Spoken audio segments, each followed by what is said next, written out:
একটা মেয়ে যার কেউ নেই, সব কিছু হারিয়ে আমাদের কাছে এসে উঠেছে, আর তুই তাকে তাড়িয়ে দেওয়ার কথা ভাবছিস? ওকে ফাইন, তাহলে আরশি যদি এই বাড়িতে থাকতে পারে, ছোট ভাইকে নিয়ে আসো, ছোট ভাই বাড়িতে থাকবে। ফাইন।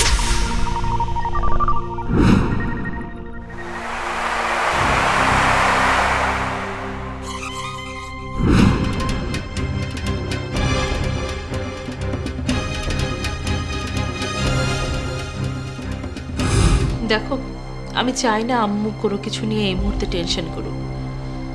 এমনিতে আমার অ্যাক্সিডেন্ট, সৃষ্টির বারবার চিটাং যাওয়া ক্যান্সেল হওয়া, এই সব কিছু নিয়ে আম্মু অনেক আপসেট আছে। এত বড় সাহস হয়েছে মেয়ের, আমাকে বোঝাতে এসেছে আমার কি করা উচিত কি উচিত না। আমি যদি ওর কথা এখন মেনে নিই, কাল দেখবে একটা ছোকরাকে কোথা থেকে তুলে এনে বলবে যে আমি ওকে বিয়ে করব।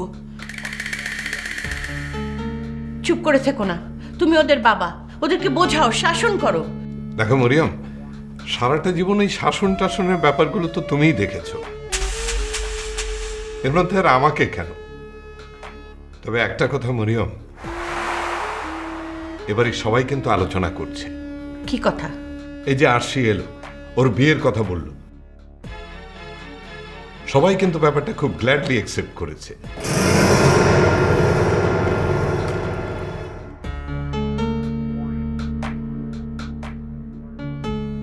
আর সবাই চাচ্ছে আমানের সঙ্গে আরশির বিয়েটা হোক। তুমি কি বলো?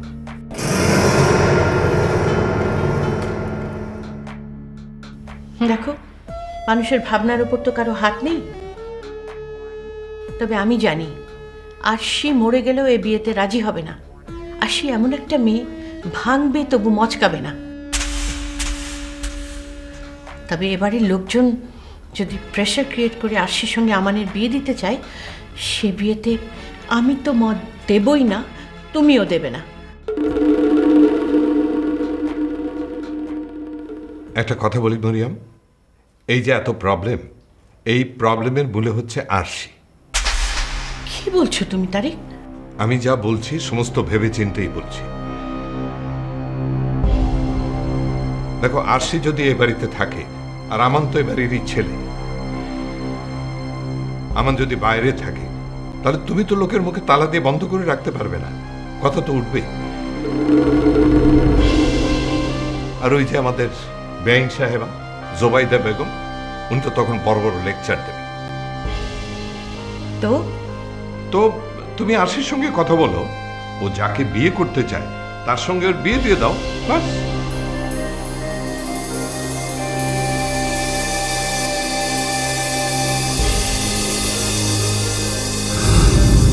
কিন্তু আরশি যদি আমানকে বিয়ে করতে চায়?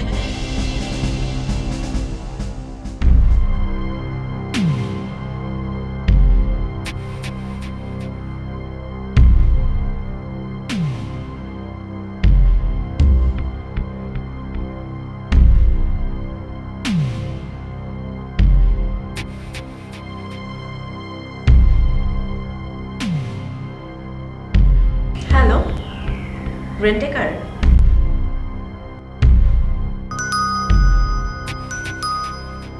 আচ্ছা আচ্ছা ভাই, আমি আপনাকে একটু পরে ফোন করছি।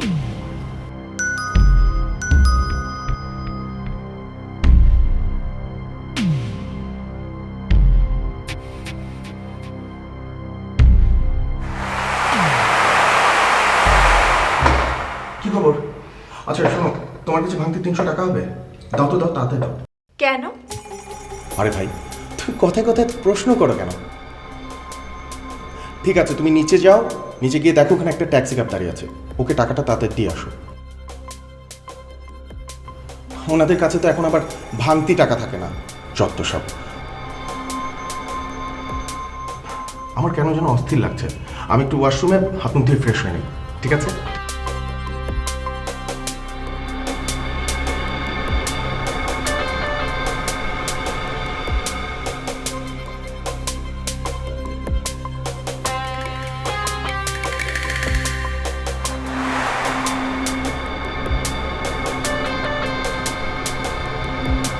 জেনি আবার কোথায় যাচ্ছে, তাও আবার ব্যাগ অ্যান্ড ব্যাগেজ?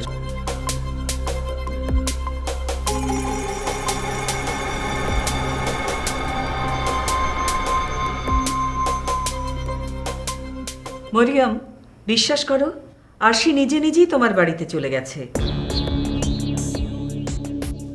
এই খবরটা শুনে আমার যে কি খুশি লাগছে না, তোমাকে কিছুতেই বোঝাতে পারবো না। তোমাকে তো আমি চিনি মরিয়ম, তোমার আত্মসম্মানবোধ, সততা, নিষ্ঠা কারো সঙ্গেই তোমার তুলনা হয় না। আমানের ব্যাপারে এতদিন তুমি মনে মনে কষ্ট পেয়েছো, একটা অপরাধ বোধে ভুগেছ। এখন প্রায়শ্চিত্ত করার একটা সুযোগ তুমি পেলে। শুনলাম আরশি নাকি বিয়ে করতে চায়।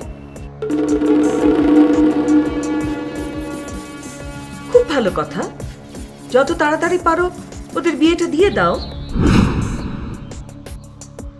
আর শোনো, আমার যদি কিছু করার থাকে তো আমাকে বলো, হেজিটেট করো না। ওই মেয়েটার জন্য আমিও কিছু একটা করতে চাই, আমার ভালো লাগবে। থ্যাংক ইউ জুবাইদা, তুমি খুশি হয়েছো শুনে আমিও খুশি হলাম। Thanks again. এত থ্যাংক ইউ করছো কেন মরিয়ম? আমি কি তোমাদের পর? এনিওয়ে, আমার কিন্তু মনে হচ্ছে আরশি খুব পয়মন্ত মেয়ে। ও তোমাদের বাড়িতে গেলে তোমাদের কপাল আরো খুলে যাবে। কেন, লটারি টটারি পাচ্ছি নাকি? লটারি আর কি মরিয়ম, কপালে থাকলে কি না হয়। ওই যে কথায় বলে না, আল্লাহ যখন দেয় দুহাত ভরে দেয়। তবে তুমি আবার তোমার সৌভাগ্যকে পায়ে ঠেলে দিও না মরিয়ম, সবই আল্লাহর দান। আমি আসবো, তোমার সঙ্গে দেখা করে যাব। এখন রাখি, বাই।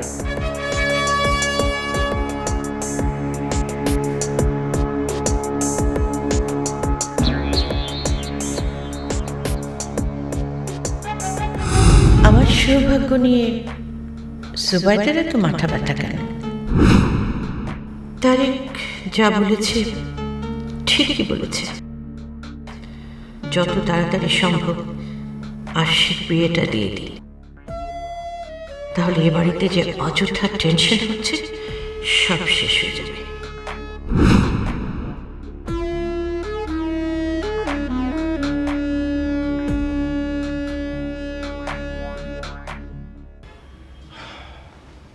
তারপর কি অবস্থা জিনি? আর কোথায় যাচ্ছিলে তুমি? এক মিনিট সাগর, আজ আমি প্রশ্ন করব, তুমি উত্তর দেবে। মানে? এবার বলো, তুমি কোথায় গিয়েছিলে?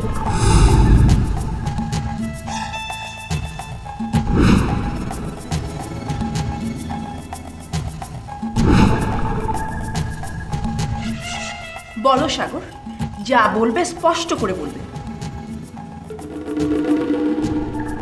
কোথায় গিয়েছিলে তুমি, বলো।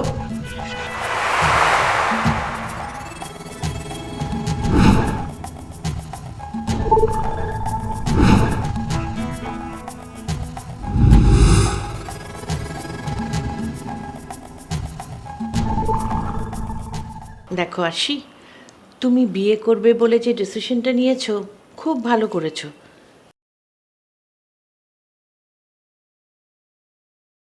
কিন্তু কাকে করবে সেটা তো বলতে হবে।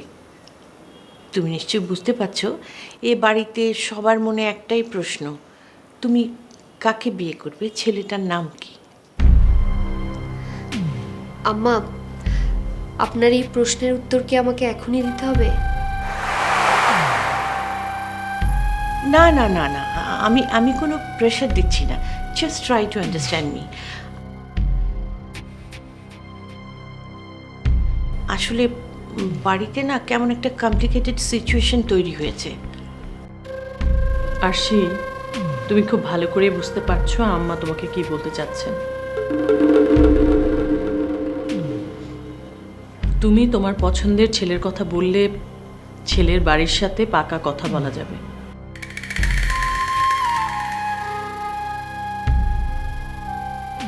তা না হলে নানা লোক নানা কথা বলবে, সেটা তোমারও ভালো লাগবে না, আমাদেরও ভালো লাগবে না। আম্মু, আপনি আমাকে আশ্রয় দিয়েছেন, আমি আপনার সিচুয়েশনটা বুঝি। আর আমি তো নিজে জানি আপনি আপনার নিজের ছেলে মেয়েদের চাইতেও অন্যদেরকে বেশি পছন্দ করেন।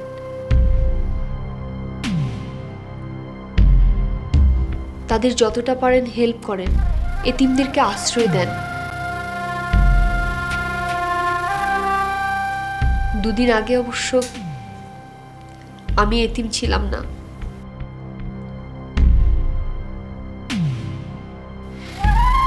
কিন্তু বাবা মারা যাওয়ার পর থেকে বুঝতে পেরেছি নিঃস্ব হয়ে যাওয়া কাকে বলে। আমি আমার জীবনে সবকিছু হারিয়েছি আম্মু, আর কোনো কিছু হারাতে চাই না। বোকা মেয়ে, এই হারাবে কেন? আমি আছি না, আমার উপর বিশ্বাস রাখো, আমি তোমার কোনো ক্ষতি হতে দেব না। এই কথাটা একটু আগে আরশি বলছিল আম্মু, আপনার উপর ওর পূর্ণ বিশ্বাস আছে। আমার উপর যদি তোমার বিশ্বাস থাকে তাহলে তুমি বলো ছেলেটার নাম কি, আমি নিজের হাতে তোমার বিয়ে দেব। আম্মা, আপনি আমাকে কথা দিচ্ছেন তো? আরে বাবা, কথা দিলাম।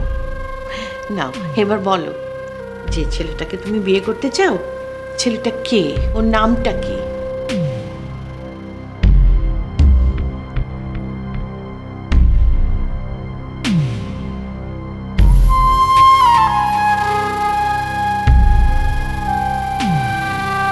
আমান।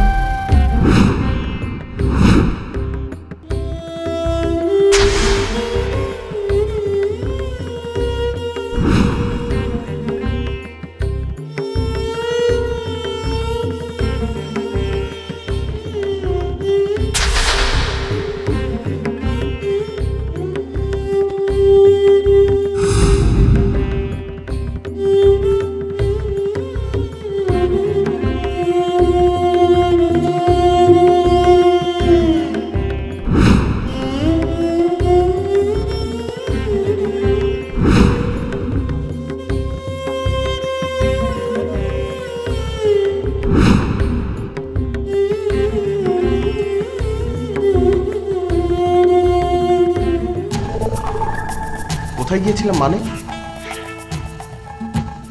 তুমি জানো না আমি কোথায় গিয়েছিলাম? তোমার মুখ থেকে শুনতে চাই সাগর, তুমি বলো কোথায় গিয়েছিলে? আরে আশ্চর্য, যাওয়ার আগে তো তোমাকে বলেই গিয়েছিলাম, অফিসিয়াল ট্যুরে। হ্যাঁ, অফিসিয়াল ট্যুর। ইন্ডিয়ায় যাওয়ার কথা বলেছিলে তুমি, তাই তো? আর সেখানে গিয়ে যা যা কাজ করার কথা ছিল সব করে এসেছো। Of course, I M A responsible officer. আমাকে তোমার কি মনে হয়? কি মনে হয় আমাকে তোমার? প্রতিবন্ধী নাকি নার্সারিতে পড়া কোনো বেবি যে যা ইচ্ছে বোঝাবে আমি মেনে নেব? আরে আশ্চর্য জেনি, কি বলছো এসব? বললাম তো আমার ইন্ডিয়ায় ট্যুর ছিল, আমি সেটা করে এসেছি, ব্যাস, দ্যাটস অল। তাই না?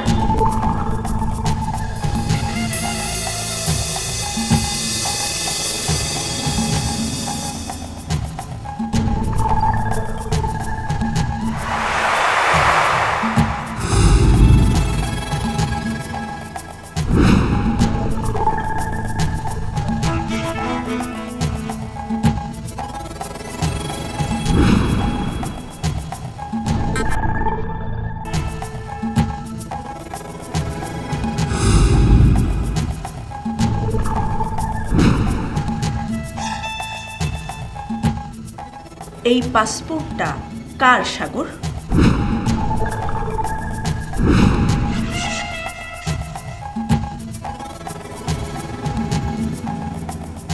হ্যাঁ, পাসপোর্টটা আমার।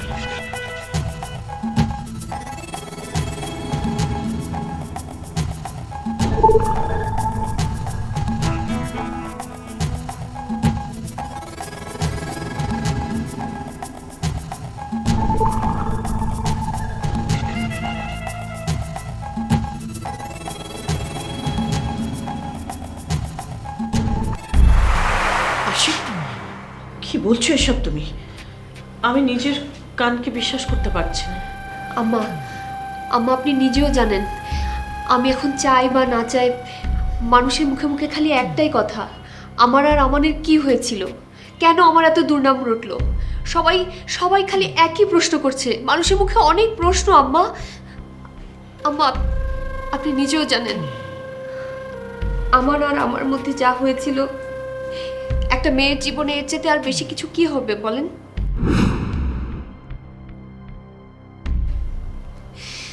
হ্যাঁ, আমার উচিত ছিল মরে যাওয়া, কিন্তু আমার তো ভাগ্য খারাপ, মৃত্যু আমাকে স্পর্শ করতে পারেনি।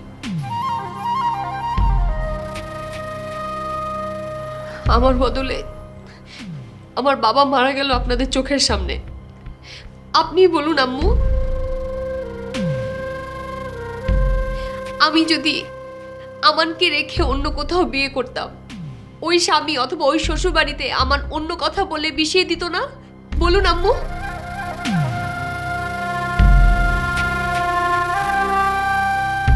আমি বুঝতে পারছি আপনার ছেলের সঙ্গে আপনি আমাকে বিয়ে দেবেন না, কিন্তু আপনি অন্য জায়গায় যদি আমার বিয়ে ঠিক করেন সেটা তো আমি রাজি না আম্মু।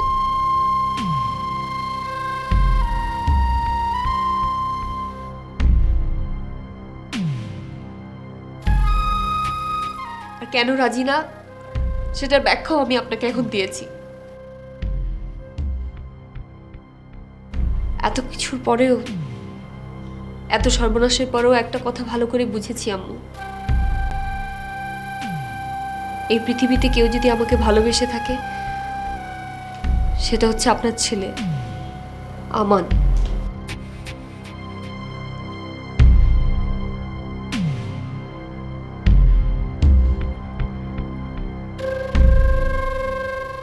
যদি তাই হয় তাহলে এই কথাটা তুমি আগে বলনি কেন? তাহলে তো এত ঘটনা অঘটন ঘটতো না। ভাবি, একেই বোধহয় ভাগ্যের পরিহাস বলে।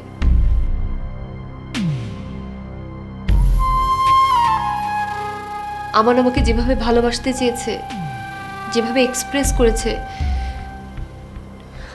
আমি হয়তো তখন নিতে পারিনি, তখন তাকে রিফিউজ করেছি।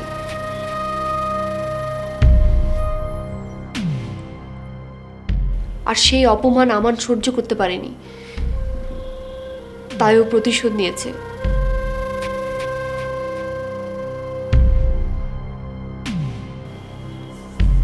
আর সেখান থেকেই তো সর্বনাশের শুরু। আর এই সোসাইটিতে কোনো মেয়ের নামে যদি কোনো কলঙ্ক রটে, তার আর কিচ্ছু থাকে না ভাবি, কিচ্ছু না। তা তুমি কবে এসব রিয়েলাইজ করলে আরশি? তোমার বাবা বেঁচে থাকতে আমান বেশ কবার তোমাদের ওখানে গিয়েছে, ক্ষমাও চেয়েছে, ক্ষমা করনি।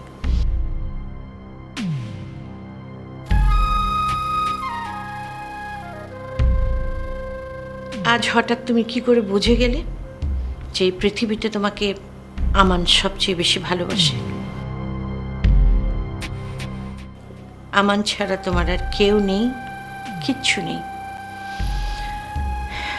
এনিওয়ে, তোমার কথা শুনেছি, এবার তুমি আমার ডিসিশনটা শোনো।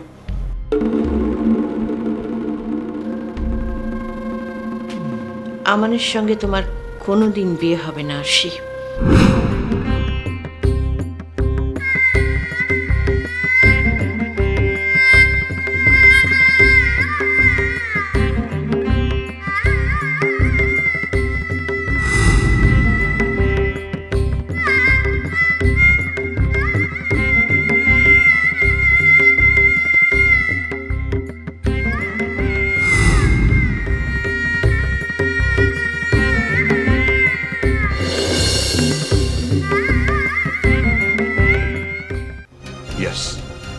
আমি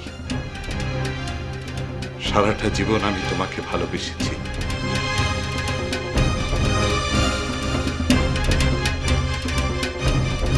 তোমার যে কোনো সিদ্ধান্তকে সম্মান করেছি, আমৃত্যু তা করেও যাব।